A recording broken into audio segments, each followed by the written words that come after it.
Hi, this is Christian Weatherford. And this is Ellen Weatherford. And you're listening to Just the Zoo of Us, a podcast where we take your favorite animals and give them a rating from 1 to 10. I guess it could be 0 to 10. One of these days. Yeah, we haven't gotten there yet, but trust me, it's coming. We are not zoological experts. We do a lot of research and try our best to make sure we're presenting information from trustworthy sources. So if we get something wrong, hey, let us know. We will respond well to being called out, I promise you, and we will do our best to make it right. For sure. So, who's first this week? I believe I am. What do you got for us, babe? So earlier this week, we made a post on Facebook asking you fine folks which animal we should review next, and we got a lot of suggestions.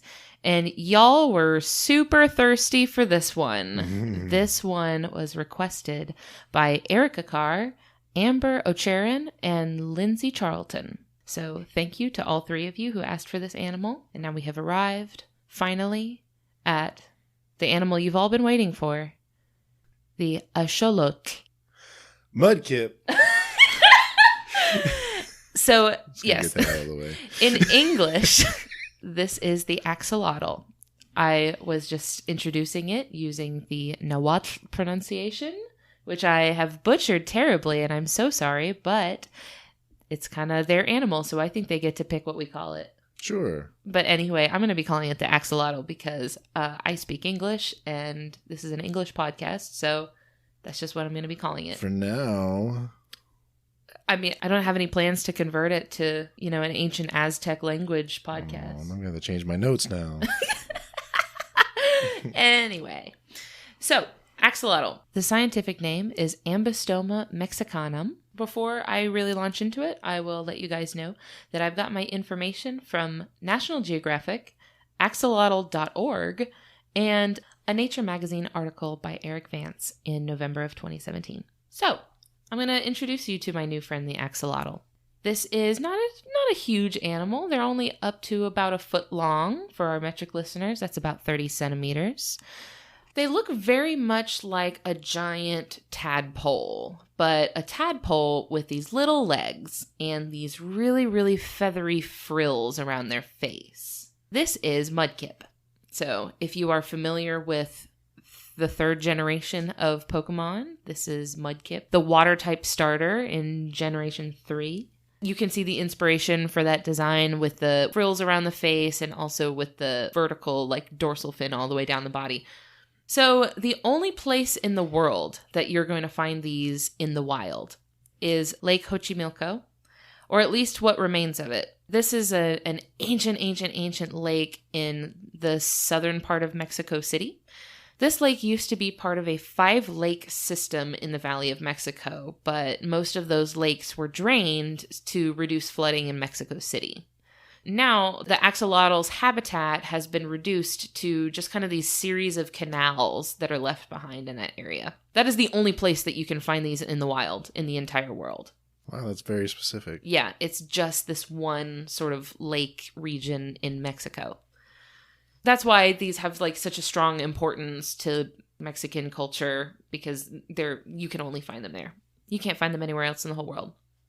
So, the taxonomic family that axolotls are in is called Ambystomatidae. I really did my best on that. This family is also known as mole salamanders. So the axolotl is a type of salamander. Okay, makes sense. Yeah. There are 32 other species of mole salamanders in this family, such as the tiger salamander, the spotted salamander, a few other ones like that. Now, salamanders look like lizards, right? They're kind of shaped like lizards. They have the long body, they got the 4 legs, but they're actually not even a little bit related to lizards. They're actually amphibians. Okay. So they're more closely related to frogs. They have no relation to lizards, even though they kind of look like them. A lot of people mistake them for reptiles, but they're amphibians. So they breathe through their skin like frogs do. Oh. Yep. So most other salamanders are amphibious. They live on the land, but the axolotl lives exclusively in the water. So you are only going to find them in the water. They almost never come onto land. And I will describe the circumstances under which they come onto land in just a second because it's kind of wild. Since I'm going first, I'll be introducing our rating system. So the first category we rate our animals in is effectiveness. We define this as how well the animal is physically built to do what it's trying to do. So this could be forms of defense. This could be how good it is at hunting. Basically just built-in things that the animal has that gives it an edge. So for effectiveness, I gave the axolotl a 10 out of 10. Whoa. 10. Perfect score. All right, I gotta hear this. Yeah. So, as I mentioned just a minute ago, the axolotl lives entirely in the water and does not come onto land like most other salamanders do. This is because when you are thinking of an axolotl, what you're imagining is actually their juvenile form. This is not a fully grown, mature adult. Well, they're mature, but this is not like the adult form of the axolotl. This is basically their kind of in between their like baby larval form and their adult form. It's kind of like their tadpole form just with legs. So like their second evolution. Yeah, this is the second stage. This is the marsh stomp Ah. of their life cycle. So now here's the thing. That is their juvenile form. They stay in that form for their entire life, which can be up to 15 years. So what's the next thing? So they do actually have an adult form. It's just they almost never, ever, ever metamorphosize into it. Almost never. There are very, very, very particular circumstances that have to occur for it to metamorphose into the adult form. So the adult form, it looks more like a regular old salamander. It's kind of, its whole body changes. Those feathery gills retract into the body. The lungs change so that it can breathe air. The eyes start to bulge out from the face. Their skin gets really, really thick to keep it from drying out above the water. And it really just changes form entirely. It looks more like what you would see like a regular salamander looks like. Huh. Yeah. Now, that adult form, they almost never will turn into that. And the ones that do metamorphose into their adult form usually do not survive for more than a year after that. So they can live up to 15 years in their like juvenile form, but once they're in their adult form, they've got like less than a year left. Whoa. Yeah. So this process of staying in your juvenile form for your entire life is called neoteny. This is a concept of staying in your juvenile form forever. This is actually not very uncommon for salamanders. Like, there are other salamanders that do this. So for the axolotl, this is an adaptation to an iodine deficiency in their environment. Iodine stimulates their thyroid to trigger the metamorphosis into adulthood. So where they live, their diet is low in iodine. So without getting iodine, they just stay in their juvenile form forever because their body never gets that trigger. So lab experiments have showed that you can force metamorphosis by exposing the axolotl to iodine. In lab environments, they gave the axolotl an iodine injection and they turned into the adult form. Wow. Yeah. It's very, very stressful. And people that keep these as pets basically say, don't do that.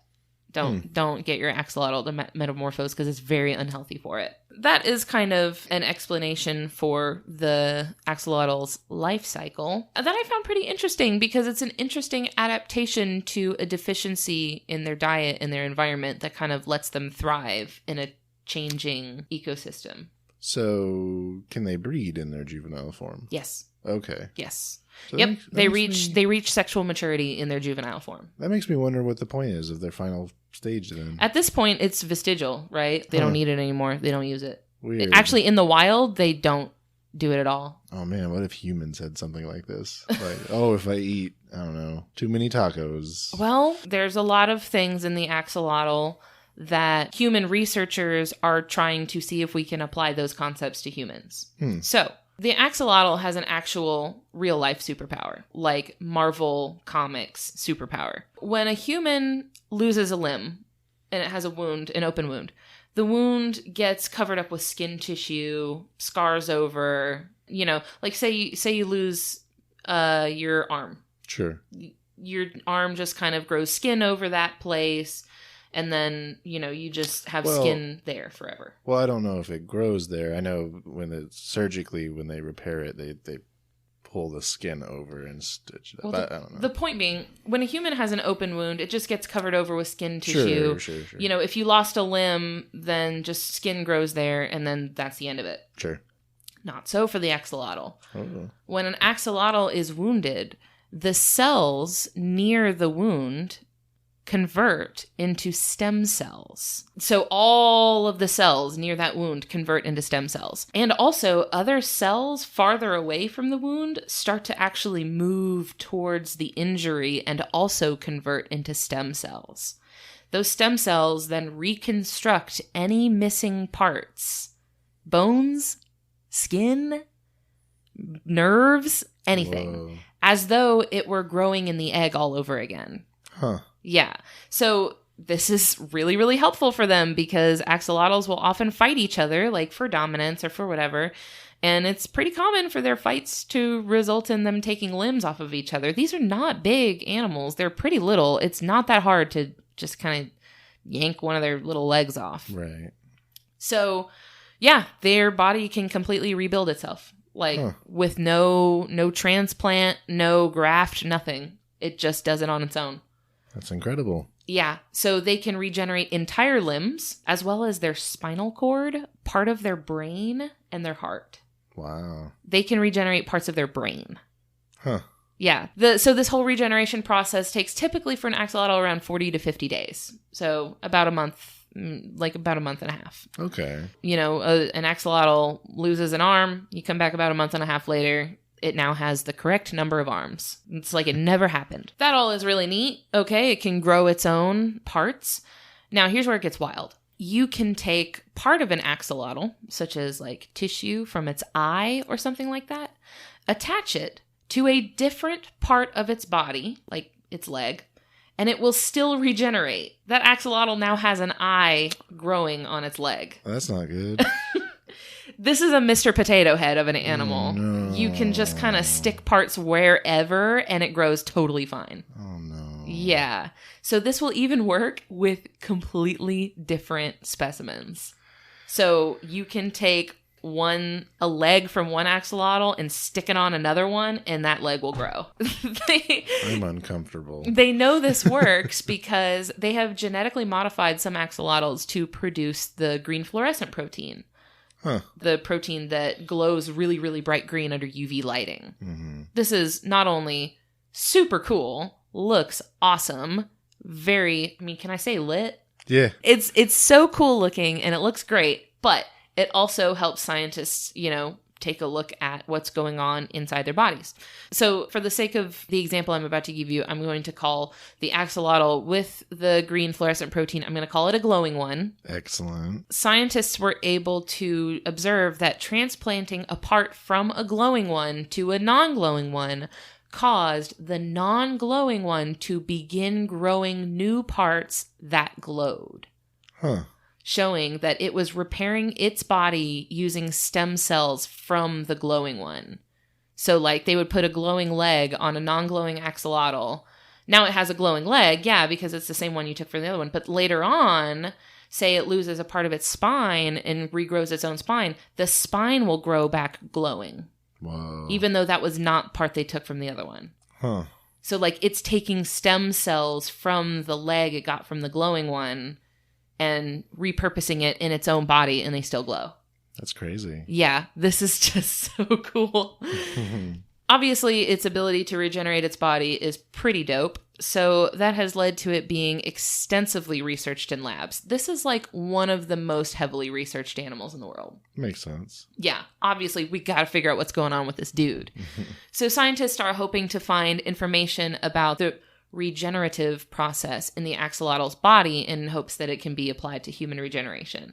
Hoping that we can apply these sorts of concepts to things like cancer treatments and MS treatments and things like that. Plus, glowing body parts. Yeah, that's also so cool.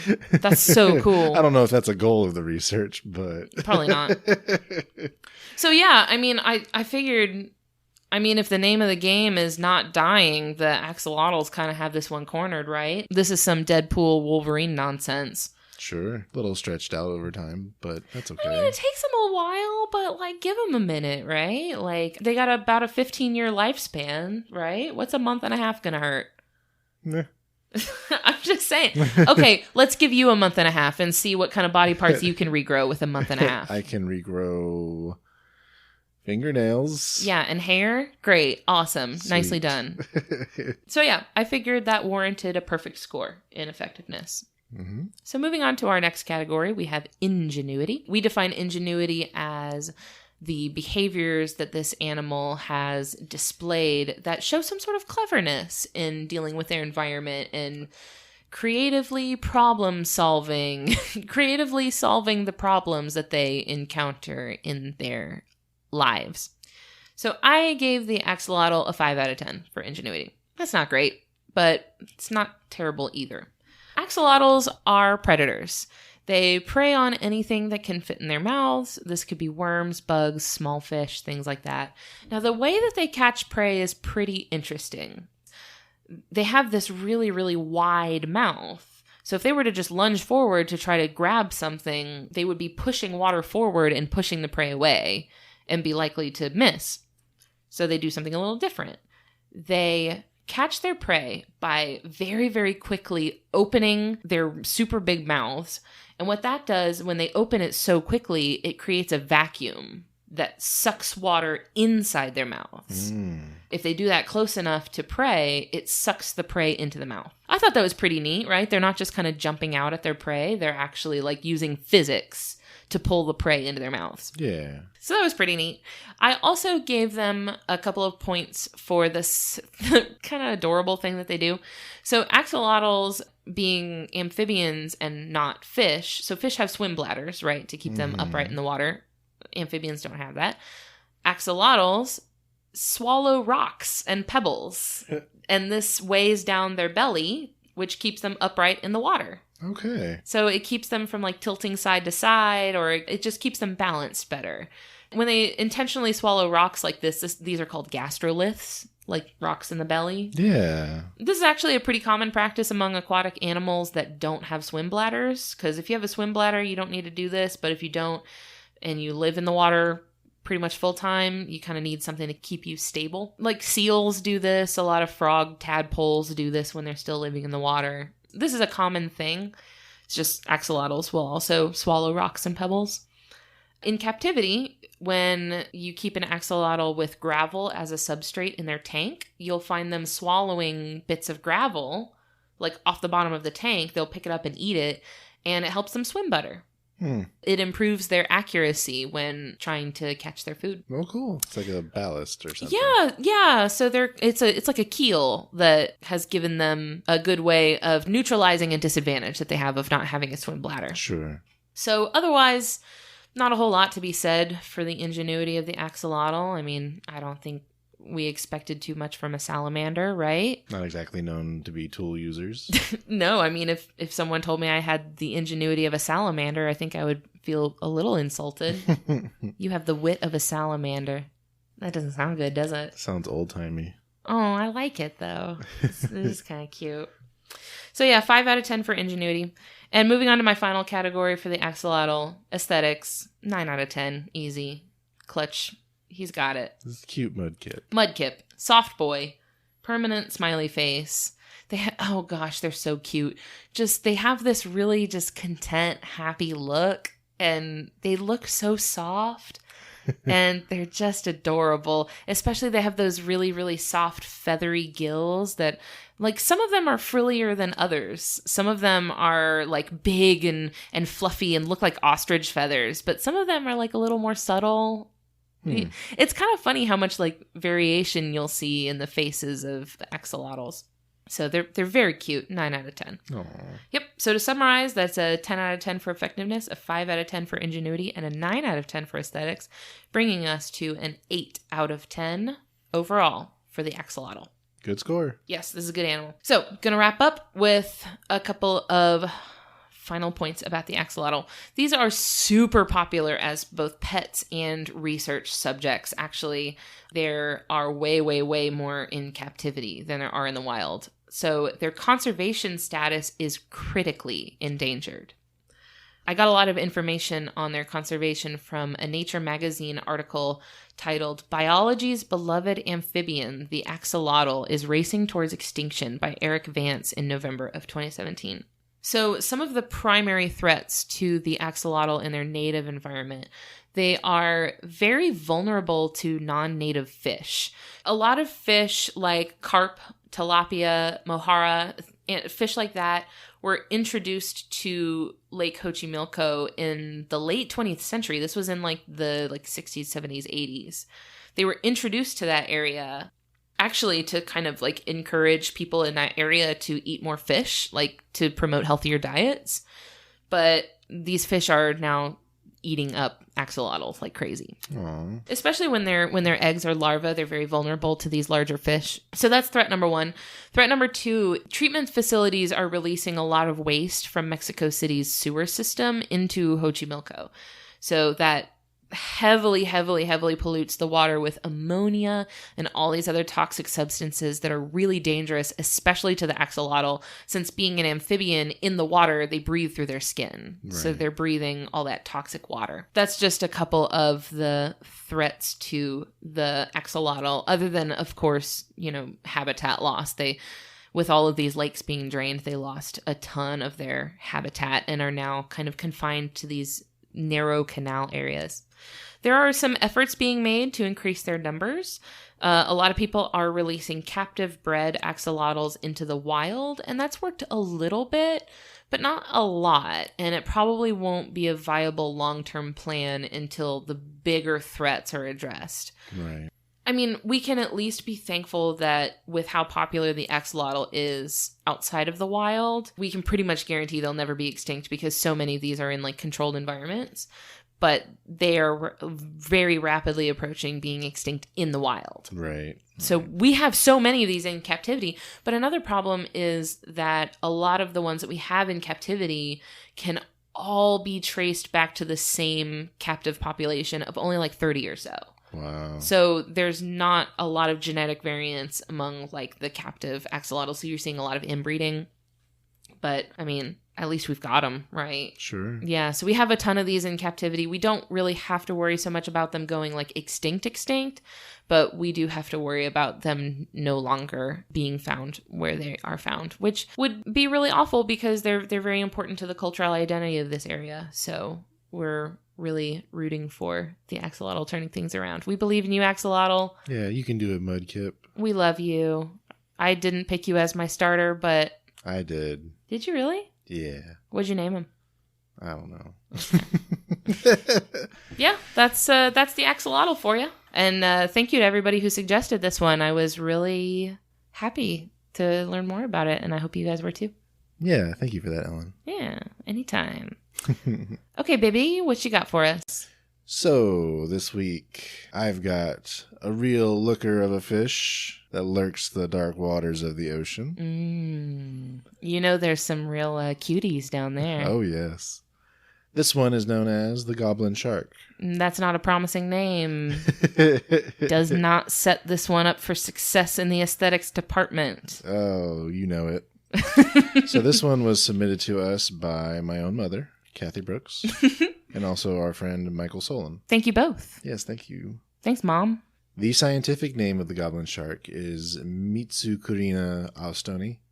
So that's obviously a Japanese name. And there's some story there, but I'll get to that a little later. So I want to talk about what these guys look like. I think a lot of people have seen images of these, either in textbooks or on the web, but when they're alive, they are pinkish green, but when they have died and they've been preserved, they are brown. I think a lot of people, the image they have of a goblin shark is actually a preserved specimen. Oh. Probably not a great look, right? Right. Because it's usually an alcohol or something. They did not wake up like this. It's not that much worse, but, So first of all, my main source for the goblin shark is from the Florida Museum. Thanks, Florida Museum. Yes. Pretty much every source I've found describes the goblin shark as flabby looking. That's not, I guess, probably not a word that comes to mind when you're thinking of deep sea creatures. Yeah. I guess, maybe when you're imagining a shark, it's more toned, more sturdy, right? But I guess not so much with these guys. They look softer and cuddly, maybe. That's probably the wrong word. That's not it. But when you said, like, more toned sharks, I was thinking of, like, street sharks. With, like, six-pack abs. Yeah. So not like that. No. And they have rounded fins, also. Here's a little bit surprising. I didn't realize how big these things can get. Okay, tell me about it. Average between 10 and 13 feet. That's not right. Is it really? Which for our metric listeners is between 3 to 4 meters. Goodness. So that's our average, but it has been seen to be sometimes even over 18 feet, which is 5.5 meters. Y'all, this is why I don't go in the water. These are some big ones. No, thank you. Where they're found, they're actually found all over the globe. In deep waters, usually, right? But they found them in every major ocean, which is interesting. Most are found from 885 to 3,149 feet, which, again, in metric is 270 to 960 meters deep, but has been found up to 4,265 feet or 1,300 meters. That's almost a mile. That's a lot. So to put that in scale, that is almost the equivalent of 3 Empire State Buildings. Oh, geez. So well past the point that light can reach in the ocean. Good, so you don't have to see their faces. Until it's too late. The taxonomic order that they belong to is the lamniforms. And here's some interesting other animals that belong to that. What are known as mackerel sharks. It's just like a classification of sharks. And sharks that belong to that are the great white shark and basking sharks. No, I love those. Right? They have the big smile. Those are sweet. Aww. I love those. There's something interesting about that order. One of their defining characteristics is that they maintain their body temperature at a higher temperature than surrounding water, which I guess is not normal for other sharks.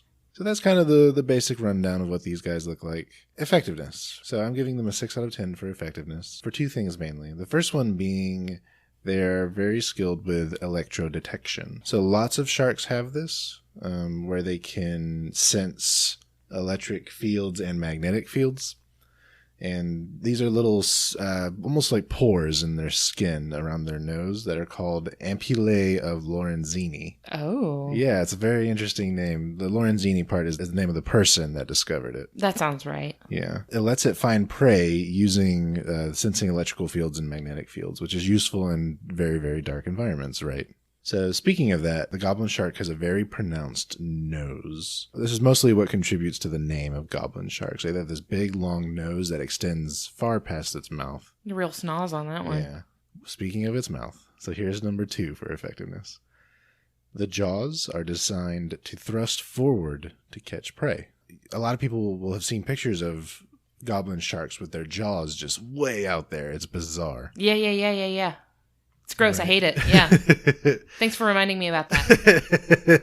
So they have these long, thin teeth that are designed to catch slippery prey. So it's thought that these eat shrimp, octopus, squid, that kind of thing. But they also have the teeth in the back for crunching, for lack of a better term. Oh, great. It gets scarier the further down you go. So they think that maybe that's for crabs. Oh, my God. So back to the jaws, though. So the jaws are interesting in that they are designed to just almost like a catapult type system.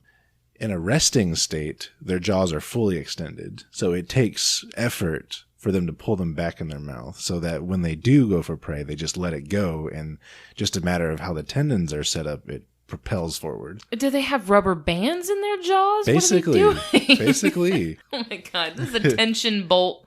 This is a tension mounted crossbow animal. So I should mention, these things are rarely found alive. They're usually found as a product of bycatch. So these are deep sea trawlers that are fishing for other things, and they just happen to pull these up. So a lot of the times these things are dead when they find them, or they don't live for very much longer when they do. So a lot of pictures of that you'll see of goblin sharks are dead goblin sharks, so that, of course, when they're dead, since they're not able to hold it in anymore, their jaws are fully extended. Oh, yeah, that makes sense. Yeah.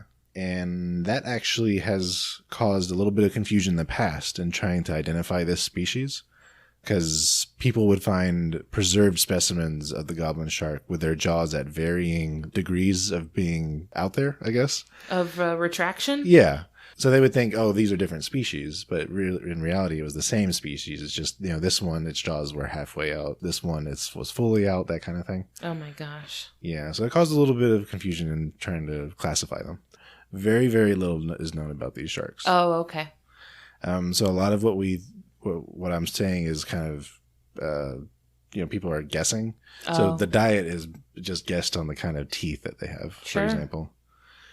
Well, they eat dreams and joy. That's what they eat.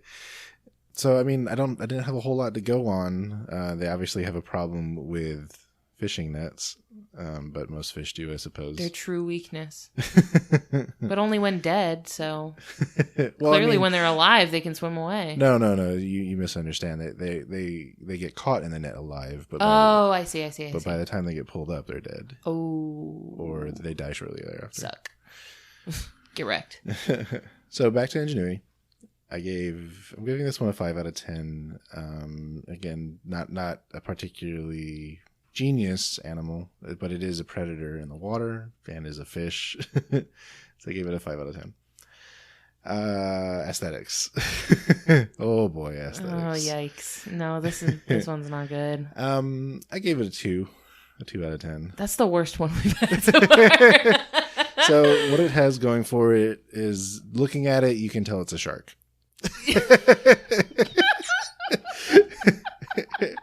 I think that much you could identify. Oh, bless this creature. But yeah, its face is something out of a nightmare. Yeah, this is the worst one. It's so bad. So a 6 out of 10 in effectiveness, a 5 out of 10 in ingenuity, and a 2 out of 10 in aesthetics comes to an overall of 4.3 out of 10. That's okay. That's rough. Yeah. That's rough. Yeah. Hey, y'all, this is a review show. They can't all be winners. They can't all be great. It's interesting and mysterious. I'll give it that. It's cool in its own way, I guess. Right. So, some fun facts. Well, sort of fun.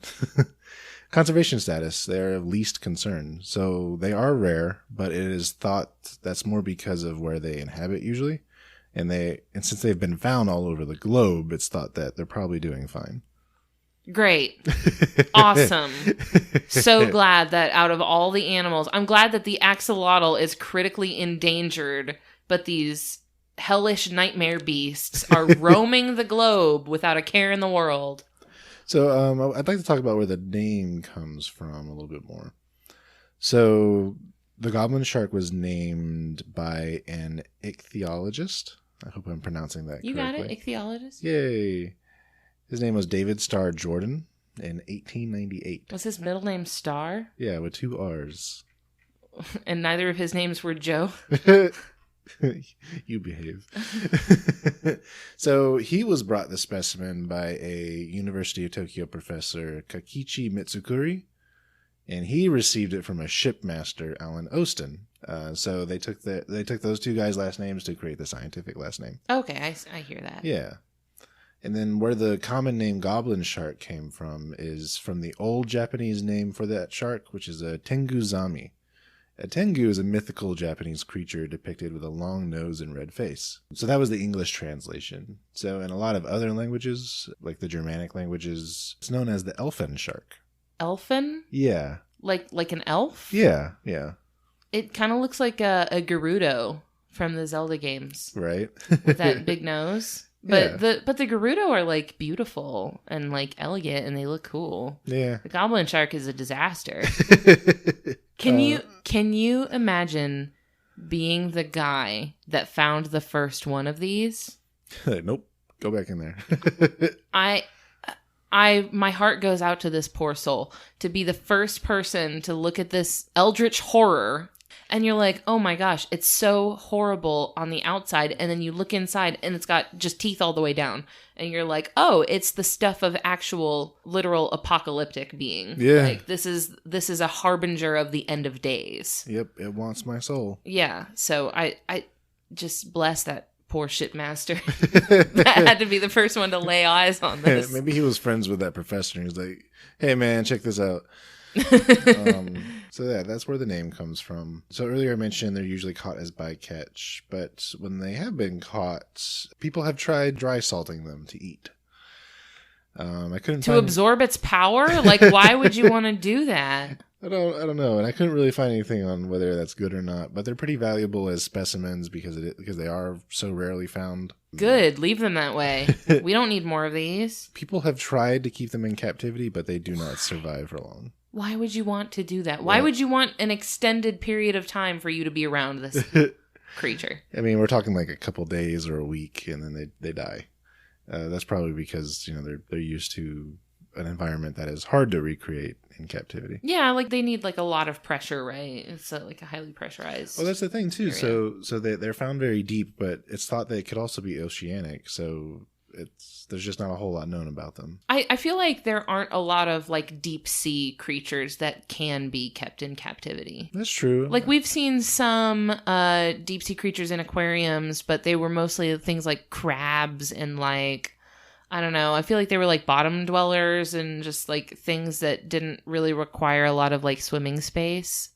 So I feel like a very large deep sea animal would be like nearly impossible to recreate their habitat. Right, because they're used to thousands of pounds of pressure that we would not be able to recreate. Yeah, it's not possible. Yeah. And just why would you want to? I mean, like what kind of an aquarium pull would that be? Like, hey, come look death in the face. Well, you can't see them, but they're there. But you wouldn't even want to see them. So it's thought that they're not very dangerous to humans. That's mostly because of how rare it would be to encounter these. But it has been said, anyway, that because of their size, it could be dangerous, right? I mean, I feel like if you see one of these and you're alive long enough from the shock of just... Like, if you don't just immediately have a heart attack and die of panic from seeing one, I feel like that would do you in right there. Yeah. You don't even have to worry about the teeth. You're already dead. Omae wa mou shindeiru. Dang, 2 JoJo references. And then my final kind of thing about these things, they're thought to give birth the same way a lot of the other sharks in their order do, which are through eggs that are within the body. And the term for that is ovoviviparous. Nope. Try that again. Ovoviviparous. Yep. So that's the term. I probably pronounced it wrong. Deal with it. So that's the thought, though, and that's just because they haven't actually found a pregnant female. I think they're gravid, right? When they have eggs. Hold on. Pregnant shark. Do.